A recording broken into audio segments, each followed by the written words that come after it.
Alrighty then, it is time, it is that week. Welcome to Games Up Podcast. My name is Cameron McCulloch-Keeble, and it's just me this week. Lewis was going to join, but he has sent in his thoughts on games, and to be honest, the stuff he was going to add to was Assassin's Creed, which we'll talk about, and Far Cry, which doesn't come out for a couple of months, so we'll cover that a bit later. Just me, I'm afraid, but we'll start, as we do every week, with the news. And the news starts with this. The Steam sale dates for the next quarter have been released, and they look like this. The Halloween sale will be taking place between October 26th and November 1st. The Black Friday sale will be taking place between November 22nd and November 28th.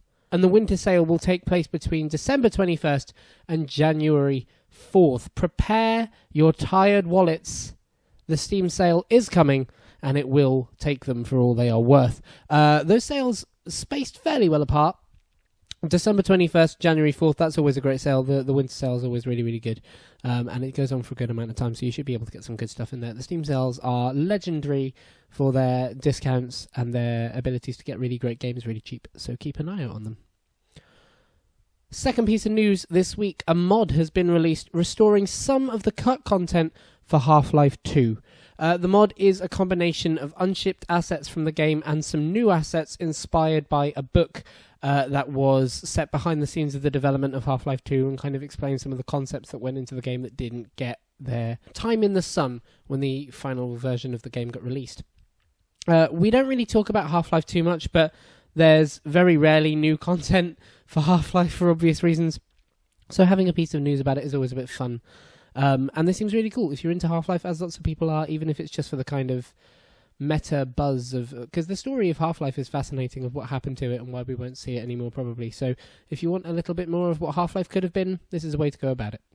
Third piece of news this week is a big, nasty, heavy one. Visceral Games has been closed by EA Studios.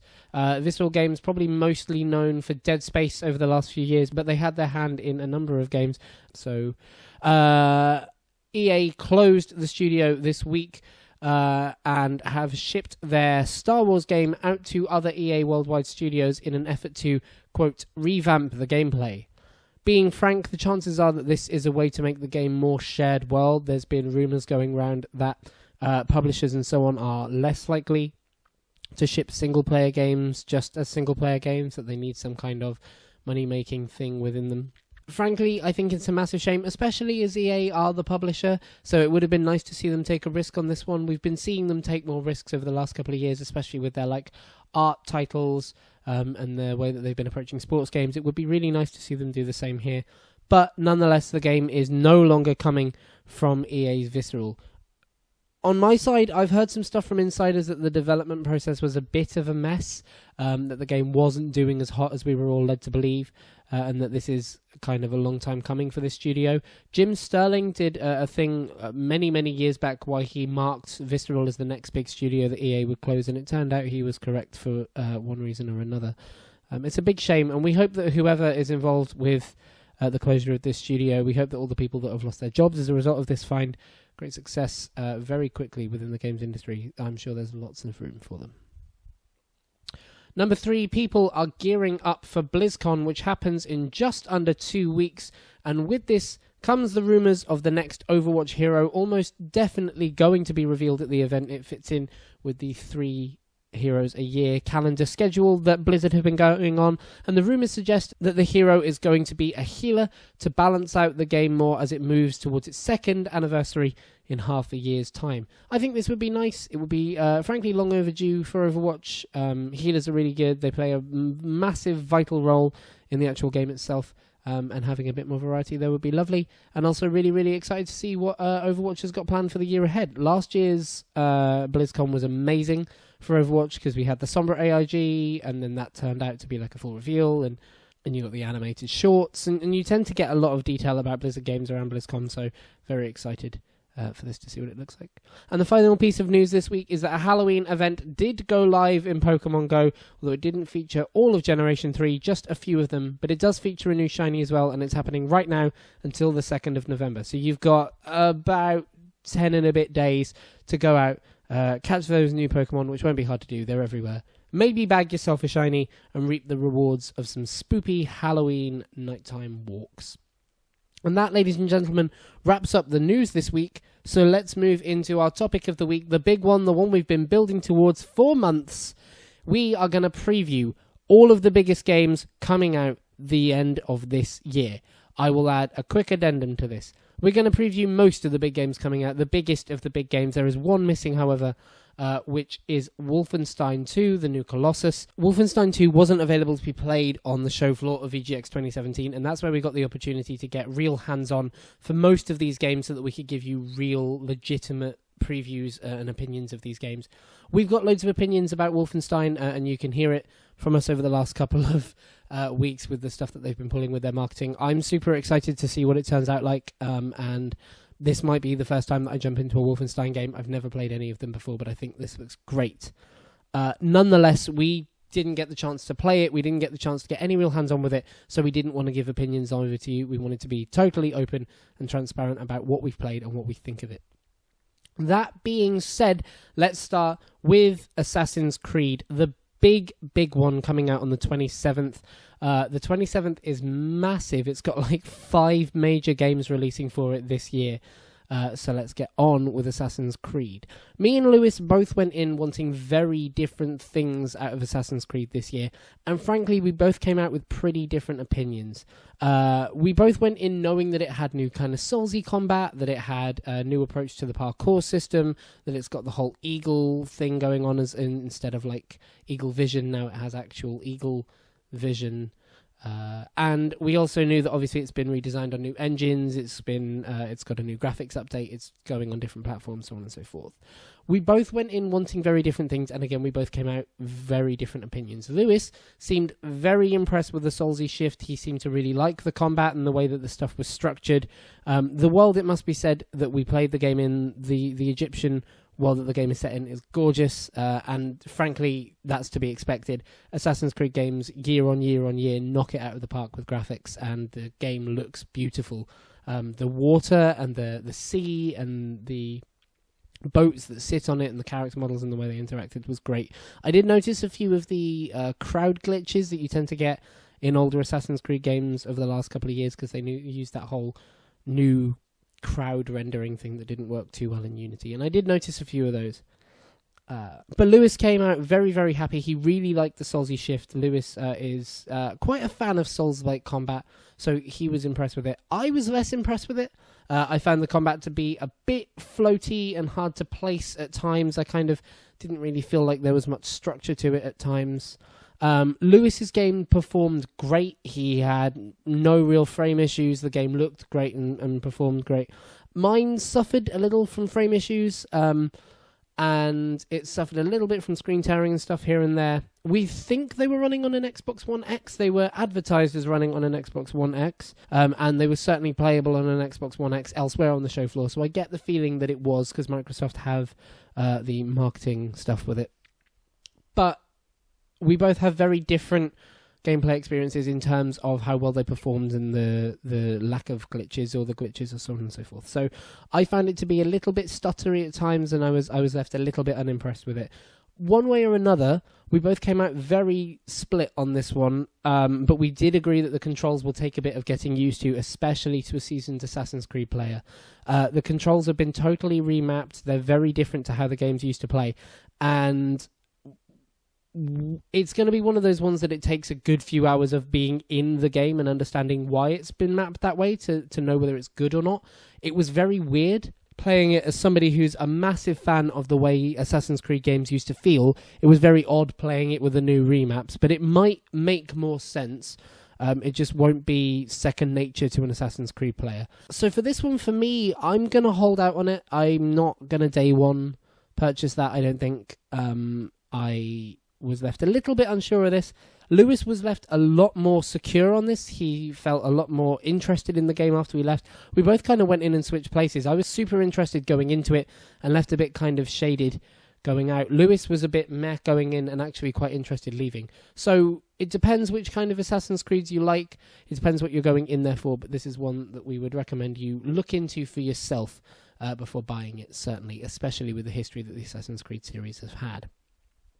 Next up is PUBG or PlayerUnknowns or however you want to call it for the Xbox. Now, massive disclosure on this one. The PUBG that we played was not running on an Xbox One. It was running on a PC with a controller input. There was no indication of how close that controller input will be to the actual console's release. So, like, it could be exactly the same. It could play exactly the same as we played it, and that would be great. And that would mean that everything we say here is based on what, will look like the console's release. Or it could look totally different, and it was just a kind of an opportunity to get to play the game. I think it's probably going to be somewhere in between the two. I think there's probably going to be a little bit more optimization done for it. But bear in mind that we did not play it on an Xbox One. We played it with a controller input to mimic an Xbox One. That being said, if it does follow a similar design to what we played, I think the controls need a wee bit of tweaking. There were some things that just didn't feel quite right. They didn't quite have the flow you'd expect to them. That sounds like a very nebulous thing to say, but a pause menu, for example, you press pause, you move up and down and select your options. If somebody redesigned the pause menu, it would be very odd getting used to it. And in the same way here, the map screen felt very odd. Now, maybe that's for the better and maybe I get used to it, but it felt far more fiddly than it needed to be. And the inventory screen was the same. These are two of the most vital parts of PUBG, that really, apart from aiming and collection, like that's kind of what you do. They're one of the main mechanics in the game, and so them feeling a little bit more fiddly than really I felt comfortable with was a little bit worrying. It must be said, though, that this game is going into early access, so whilst it may look something similar to what we played on the show floor, it's probably a lot more fixable than something that releases like Assassin's Creed or South Park, which we'll get onto in a second, because it's built on an infrastructure to have much more content patched in or out of it. So I was left a little unsure of PUBG and what it will look like when it releases on the console, but the gameplay itself was absolutely stellar. It was the first opportunity to play PUBG I've ever had, but I've watched and know the ins and outs of PUBG a huge amount, and when I got the opportunity to play it, it was just as much fun as I thought it would be. It was just as tense, it was just as intricate, I felt just as silly when I finally got killed. It was genuinely really, really good fun. Again, the controls need some tweaking, but nothing that can't be fixed, and I do think this is a really fascinating property going forward. South Park, The Fractured But Whole. Quick aside, I had to say the title of this game down the phone to somebody to Xbox support this week, and I had to try so hard not to laugh and make it sound like it was a prank call. Nonetheless, The Fractured But Whole has The Fractured But Whole has been out for a week at this point, so this is kind of a brief review rather than a preview. I've played just under 10 hours of it so far, and I love it. I absolutely love it. The gameplay is surprisingly deep. There's lots and lots of systems at play, and yes, most of them are set around childish gags and toilet humour, but with that being the case, they are surprisingly deep for what they are. The way you interact with the world and the way that you interact with the characters is really fun. The structure of missions is great, and the structure of missions relating to the map and the world is really fun. It's like surprisingly charming for being a game based around toilet humor most of the time.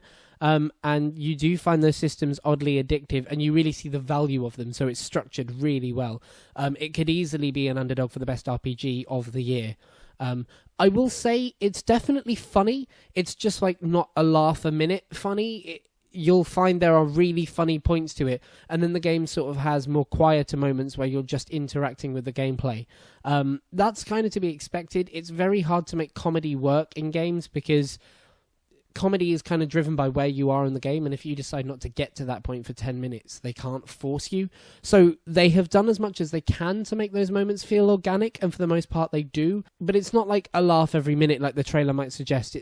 It's more structured and more TV-like in that sense. But the game is really, really good fun. I picked it up to have a little vacation from work, and it's been really great. And it's nice and charming and lighthearted, and so it's a great little game, I'd suggest. Battlefront 2 is the next up. This one releases a couple of weeks later, so this is not the big day of releases on Friday. The next big release from that day is the last game we'll talk about. But before we get there, Battlefront 2. Let's, again, quick disclosure on this one. Our opinions of this come from the open beta. So some stuff can be tweaked, some stuff can be changed. We could have played it at EGX and probably got our hands on a little bit more content than in the beta, but the queues were hours and hours and hours long. We knew that a beta was coming up, so we thought we'd hold off, play the beta, and give you our opinions. My goodness, this game is good. My goodness, the game is good fun. The shooting and the equipment loadouts and everything feels so much improved from the first. The first was very much like an arcade multiplayer. There were guns, there were lives. You went in, you did some shooting, you got shot, you started again. It was a very basic gameplay loop, and it was fun, and it was charming, and my god, did it look good. But it wasn't ever the deepest thing in the world, and nobody was giving it prizes for gameplay design. It was well made, but it wasn't ever that deep or that intricate. Battlefront 2 knocks onto those intricacies that I really wanted out of Battlefront 1. The variety in shooting gameplay, for example, is amazing. I ended up playing as a sniper or a specialist for the whole time of the beta because I played every other type of character and just didn't get into them. The specialist felt so fun and so much like my kind of playstyle, but then I could also play like the heavy, and my partner played the regular foot soldier. The variety on offer in the shooting is really, really excellent. It's a step up from Battlefield 1.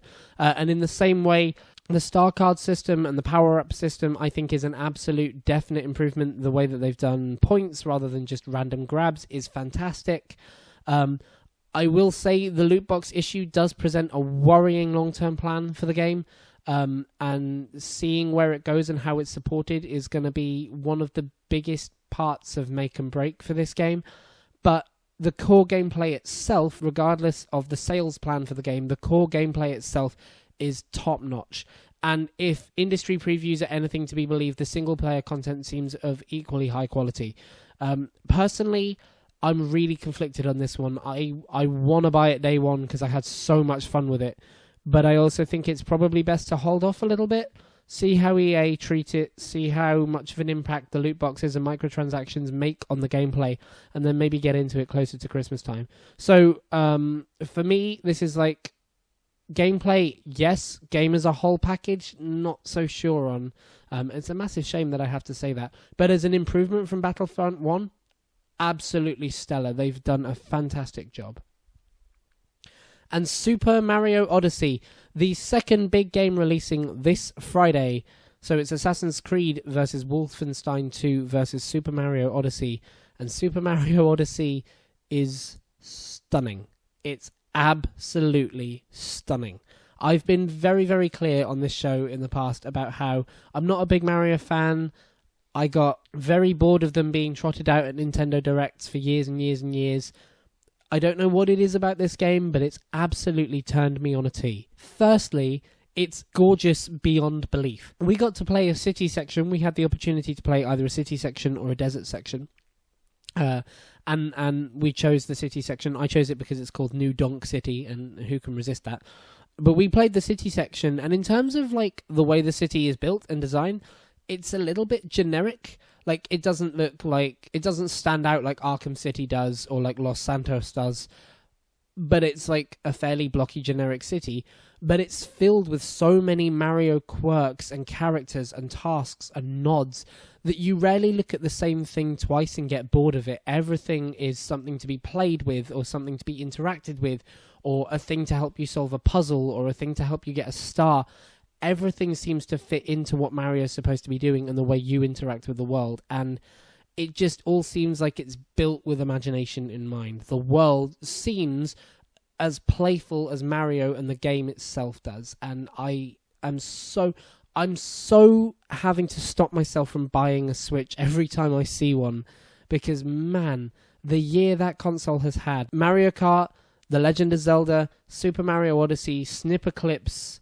It's been a fantastic year for that console, and what a fantastic way to end it than with Super Mario Odyssey. I came away with Super Mario Odyssey being my game of the show from EGX, despite all odds and all the things I went in there wanting to play. And as somebody who has never been particularly enamored with a Super Mario game before that is a massive testament to its quality. So if I had a Switch, that would be an absolute day one purchase for me. I don't have a Switch yet, and the investment of an entire console is a bit much for me still, but it's edging closer and closer and closer to being something I pick up. That, ladies and gentlemen, was our previews and short reviews of the biggest games coming out in the next few weeks as we approach the end of the year, as well as the news on top of that.